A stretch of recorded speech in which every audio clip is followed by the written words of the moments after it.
料理沾露虾仁，原本应该给你们发醒狮的，结果我还没有做完，我又怕老不发视频你们觉得我赶了，所以先试一期。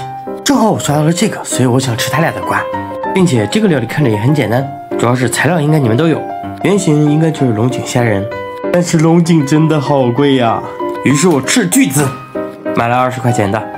接下来就是解决虾仁的问题，河虾没有，于是我买了包虾仁，先将虾仁放入水中解冻。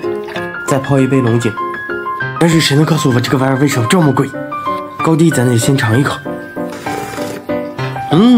这也没喝出啥来呀。在虾仁中加入盐、半个蛋清，还有淀粉，将其抓拌均匀，再腌制1个小时。最后再来些油防粘，然后锅中加油，等油温上升后把虾仁炸一下，炸至30秒即可捞出。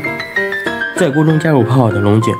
加入半勺盐和半勺糖，再加入些水淀粉，爆泡后倒入虾仁，加入龙井，翻炒15秒即可出锅。这样我们的沾露虾仁就做好了。接下来就是尝一下它的味道怎么样。跟普通的炒虾仁好像没什么区别。我把这盘吃完后才想起来，我是不是忘放玉米了？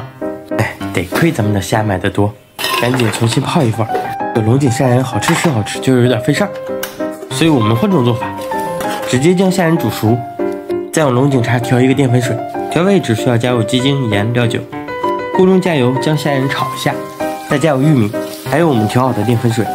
剩的虾仁也不要浪费，汤汁收浓后即可出锅。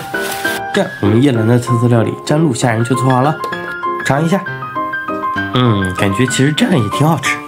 真能讲讲他俩的瓜。